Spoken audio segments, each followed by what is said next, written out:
Hello everyone, welcome back to our channel সায়নমন blog চ্যানেলে আপনাদের সকলকে স্বাগত। আমরা আমি শর্ট ভিডিও ছেড়েছিলাম, সেখানে আমরা একটা অন্নপ্রাশন বাড়িতে গেছিলাম, আপনাদেরকে মেনুটা শেয়ার করেছি। তো সেখানেই আমরা পৌঁছেছিলাম। তো প্রচুর রাত হয়ে গেছিলো, একটা গ্রামের ভিতর দিয়ে, মানে অনেকটাই ডিস্টেন্সের রাস্তা, পুরো অন্ধকার, মাঝখান দিয়ে রাস্তা, আমরা টোটো করে যাচ্ছিলাম, খুবই ভালো লাগছিলো, একদম অন্ধকার, ঠান্ডা ঠান্ডা লাগছিলো। আমরা এই যে টোটো করে যাচ্ছি, এই যে সেই অন্নপ্রাশন বাড়িটা, এটা হচ্ছে আসলে দিনাজপুরে, পুরো বাংলাদেশ বর্ডারের কাছে। সো দেখুন, এই হচ্ছে অনুষ্ঠান বাড়ি, আমাদের নিজেদের লোকেরই ছিল। তো এটা যেদিন গেছি তার পরের দিন এখানে অনুষ্ঠানটা হয়েছিল। তো এখানে স্টল ছিল, মোমো, কফি, ফুচকা, পকোড়া। তো এটা হচ্ছে ডেকোরেশন, খুব সুন্দর করে সাজানো হয়েছিল। আর ওইখানে যে বাচ্চা অন্নপ্রাশন যার, তাকে নিয়ে সবাই ফটো টটো তুলছে, ছোটো বাচ্চাকে নিয়ে সবাই ফটো তুলছে অন্নপ্রাশনে। এবার আমরা যাব বাইরের দিকে, যেখানে ডিজে করেছিল, খুবই ডিজে করেছে, বাচ্চারা নাচ গান করছে, নাচানাচি করছে, ভালো লাগছে, গান চলছে, বাচ্চারা সবাই আনন্দ মজা করছে। এবার যাব আমরা খাবারের প্যান্ডেলে, আরেকটা পাশে খাবারের প্যান্ডেল করছি। তো খাবারের মেনুটা তো আমি আগেই শেয়ার করেছি, তো আমি আবার এখানে করে দিচ্ছি, তোমরা সবাই অ্যাড করে দিচ্ছি, তোমরা সবাই দেখে নেবে আরেকবার। সেখানে খাওয়া দাওয়ার অ্যারেঞ্জমেন্ট করা হয়েছিল, ভালোই ব্যবস্থা করা হয়েছিল। এই যে এটা আমার মা, এটা আমার বোন, এই যে খাবারের ব্যবস্থা শুরু হয়ে গেছে, খাওয়া দাওয়া চলছে। মেনু যা যা বলেছিলাম, ডাল, পনির আলুর তরকারি, মাংস, তারপরে হচ্ছে তোমার পাবদা মাছ, চাটনি, পাঁপড়, মিষ্টি, দই, এভরিথিং যেরকম নর্মাল হয় সেরকম সবই করেছিল। মেনুটা আমি আগে শেয়ার করে দিয়েছি, তোমরা গিয়ে আমার শর্ট ভিডিওতে গিয়ে দেখে নেবে। তাও আরেকবার তোমাদের জন্য আমি এখানে অ্যাড করে দিয়েছি। জানি যে সেরকমভাবে আমি মানে প্রপার যেরকম ব্লগ হয় ওরকমভাবে করতে পারি না, তবু চেষ্টা করছি এখন আস্তে আস্তে, যতটুকু সম্ভব ততটুকু করছি, যেরকমভাবে পারছি, যেটুকু পারছি ততটুকু করেই করছি। এক একটা ছোটো ছোটো ক্লিপ নিয়ে সেগুলোকে জয়েন করছি, দেখা যাক কীরকম ভিডিওটা লাগে তোমাদের।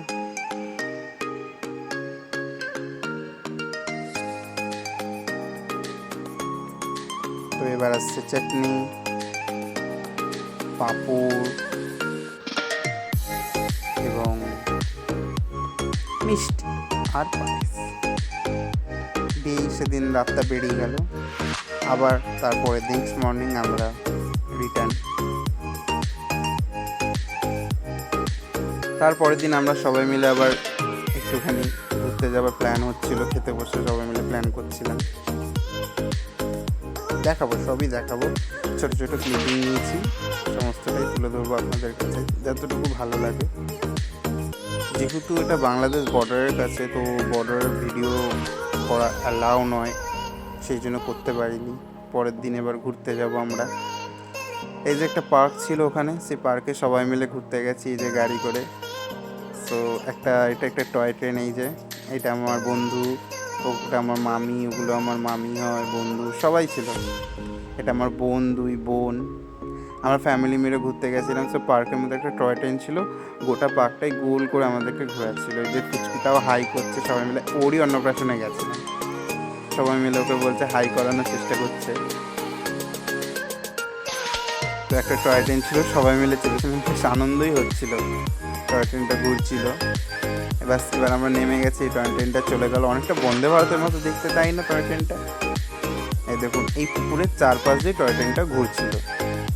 তো ব্যাস, এবার বাচ্চারা যেরকম করে, পার্ক দেখেছে, পার্কে যাবে। এবার সামনেই পার্ক ছিল, এই পার্ক দিয়ে লাইন আছে, এখানে সামনে পার্ক ছিল, বাচ্চারা সবাই দোলনা খেলবে। বাস, এবার বাড়ির পথে রিটার্ন, আবার সেই টোটো করে। রাতের এক দৃশ্য, দিনের আরেক দৃশ্য, খুব সুন্দর, ফাঁকা ফাঁকা, সেই একই রাস্তা ধরে আবার রিটার্ন ট্রেনে। কত সুন্দর ছাগলের বাচ্চাগুলো ঘুরোচ্ছে, কত সুন্দর গাছের রাস্তা, এত সুন্দর লাগছিল মাঝখান দিয়ে যেতে, একটা বেশ দারুণ দৃশ্য ছিল। মোস্ট পপুলার এটা ফারাক্কা ব্যারেজ, তো এই ফারাক্কা ব্যারাজের ট্রেন থেকে এইটুকুই ক্লিপিং নেওয়া, ট্রেন থেকেই ফারাক্কা ব্যারাজের ক্লিপিংটা নেওয়া। জল বিশাল ভালো লাগছিল, নিচ দিয়ে কত জল যাচ্ছিল। আর এই পাশে ব্যারাজের জল যাবার, ওই পাশে বাইপাস আর রেল লাইন লিঙ্ক করা। এই ব্রিজটাতে বাইপাস আর রেল লাইনটা লিঙ্ক করা আছে, মানে এই পাশে আপনারা দেখতে পারবেন, আপনাদেরকে দেখাবো। ব্যারেজে জল ছাড়া হয়নি, তবু আস্তে আস্তে যেটুকু জল দেয় সেইটুকুটাই আমি শেয়ার করলাম।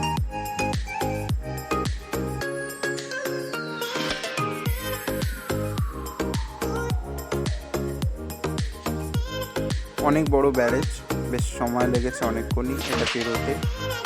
ট্রেনটা যাচ্ছিল, আমরা দেখতে দেখতে সবাই মানে ব্যারেজটা দেখার জন্য একদম ট্রেনের ধারে, গেটের ধারে সবাই চলে আসছিল।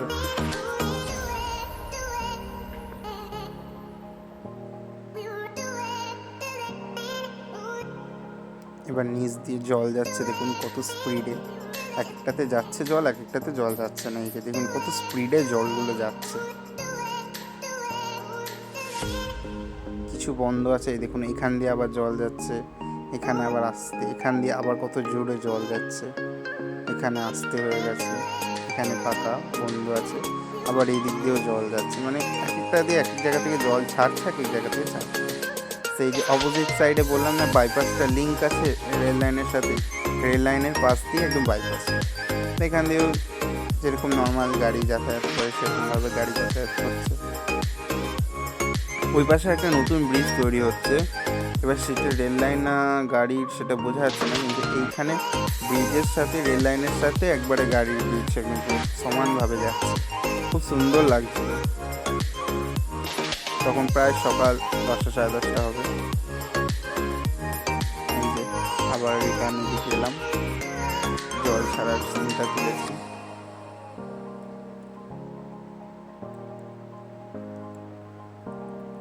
সো এরকমভাবে আমাদের ছোট্ট একটা দিনাজপুরের ট্যুর হয়ে গেল, দক্ষিণ দিনাজপুরের আর কি। দক্ষিণ দিনাজপুরে গঙ্গারামপুরে গেছিলাম আমরা। সো এরকমভাবেই ট্যুরটা শেষ করলাম আমাদের। ব্যাস এইটুকু ক্লিপিং নিয়ে আবার ভিডিওটাকে জয়েন করে একটা ভিডিও করে এবার আমি আবার ছাড়বো। যদি আপনাদের ভালো লেগে থাকে প্লিজ আমার চ্যানেলটাকে সাবস্ক্রাইব করে বেল আইকনটা দেবে, আমার পাশে থাকবেন, লাইক করবেন, কমেন্ট করবেন, প্রচুর শেয়ার করবেন, যাতে আমি আরও মোটিভেট হয়ে আরও ভালো ভালো ভিডিও ছাড়তে পারি। যা যা আমি দেখবো সমস্ত কিছু ছাড়তে পারি। কত প্রেশারে জল যাচ্ছে দেখুন, খালি এই দিকের গেটগুলো প্রত্যেকটা দিয়ে জল যাচ্ছে। So thank you so much for watching. আপনারা দেখতে থাকবেন ভিডিওটা আর আমার পাশে থাকবেন।